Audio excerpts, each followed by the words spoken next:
ரயில் news viewers அனைவருக்கும் வணக்கம். 5-6 வருஷமாகவே Indian ரயில்வேயில் நிறைய பாலங்கள் கட்டிகிட்டு இருக்காங்க. நமக்கு செனா பிரிட்ஜு, பாம்பன் பிரிட்ஜு இந்த மாதிரி பாலங்கள் தான் தெரியும். இது கங்கையில் கட்டின பாலம். இந்த பாலம் ரொம்ப நீளமான டபுள் லைன் பாலம். ரயில்வே பிரிட்ஜுக்கு பக்கத்தில் ரோடு பிரிட்ஜு பாம்பன் பாலத்தில் இருக்குல்ல, அதே மாதிரி இங்கேயும் இருக்குது. அந்த பாலத்து வழியாக போனோம்னா அந்த பிரிட்ஜோட முழு வியூவும் தெரியுது. டிசம்பர் 13ஆம் தேதி தான் அந்த பாலத்தில் வந்து ட்ரெயின் சர்வீஸை கமென்ஸ் பண்ணாங்க. ஏற்கனவே ஒரு ரயில்வே பாலம் இருக்குது, அது வந்து சிங்கிள் லைன் பாலம். அது வந்து கண்டிஷன் மோசமாக இருக்குது. அதனால் இப்போ வந்து டபுள் லைன் பாலம் கட்டியிருக்காங்க. இந்த பாலம் தான் இப்போ ஓப்பனிங் பண்ணியிருக்காங்க. இந்த புதிய பாலத்துக்கு அந்த பக்கத்தில் வந்து பழைய பாலம் இருக்குது. பழைய பாலத்தோட பில்லர்கள் தெரியுது பாருங்கள். புதிய பாலம் வந்து பழைய பாலத்தை மறைக்குது.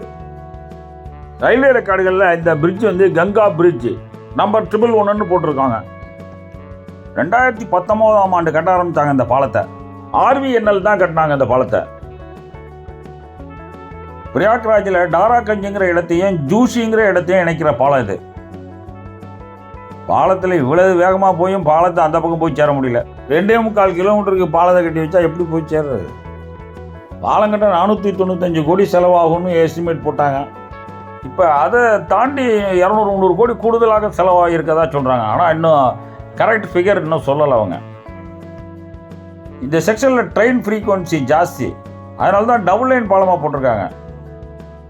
இந்த பாலத்தை இவ்வளவு வேகமாக கட்டி முடிக்கிறதுக்கு காரணம் அடுத்த வருஷம் கும்பமேளா வருதுன்னு சொல்கிறாங்க. கங்கையில் சொட்டு தண்ணியை காணுங்க, அந்தளவுக்கு ஆகி போச்சு நிலைமை.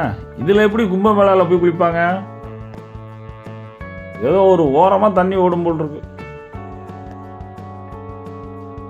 இது நம்ம வந்த பாலம். இப்போ இது புதுசாக கட்டின பாலம். இது பழைய ரயில்வே பாலம். பழைய ரயில்வே பாலத்தில் ட்ரெயின் போகுது பாருங்கள். புது பாலத்துக்கு விபூதி அடிக்க போகிறாங்களாம். டங்கு ஸ்லிப் ஆகிடுச்சு. விபூதி எக்ஸ்பிரஸ் விட போகிறாங்களாம்.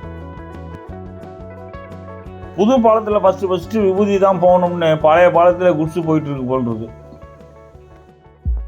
மேலே போய் இப்போ விபூதியை பார்ப்போம். இது தாங்க புதுசாக கட்டின பாலம். இதில் தாங்க விபூதி வந்துட்டு இருக்கு. இந்த பாலத்தில் 24 ஸ்பேன் இருக்குன்னு எழுதி போட்டிருக்காங்க. பாம்பன் பாலத்தை ஆய்வு செய்யும்போது CRS ரிப்போர்ட்டில் நிறையா ரிமார்க் எழுதியிருந்தார். ஆனால் அதை மாதிரி எந்த ரிமார்க்கும் இந்த பிரிட்ஜை ஆய்வு பண்ணுறம்போது CRS எழுதலை. CRS இந்த பாலத்தில் அசால்ட்டாக 130 கிலோமீட்டர் ஸ்பீடில் போகலாங்க அப்படின்னு சர்டிஃபை பண்ணிட்டாரு. இதாங்க அந்த விபூதி எக்ஸ்பிரஸ்ஸு. பழைய காலத்து விபூதியாக இருக்கும்போது இருக்குது. இதுக்கு LHB பெட்டி போட்டு புது ட்ரெயின் ஏதாவது விட்டுருக்கலாம். CRS சொன்னாலும் விபூதி 80ல் தான் போயிட்டுருக்கு. இந்த பாலத்தில் நடுவில் ஒரு பாத்வே இருக்குது. இந்த கடைசியிலேருந்து அந்த கடைசி நடந்து போயிடலாம். ஒரு நிருபர் விபூதி அடிச்சிடக்கூடாதுன்னு நடுவில் நின்று வீடியோ எடுத்துகிட்டு இருக்கார். இந்த பாலம் ஓப்பன் பாலமாக இல்லை, கவர்டு பாலமாக இருக்குது. மேலேயுமே கர்டர் வருது. கங்கையில் மட்டும் 6-7 இடங்களில் ரயில்வே பாலங்கள் இருக்குது. இது எல்லா பாலங்களுமே ரொம்ப லெங்க்தியாக தான் இருக்கும். அதிகாரிகள் நம்புகிற மாதிரி ஒரு ஸ்டேட்மெண்ட் கொடுத்தாங்க.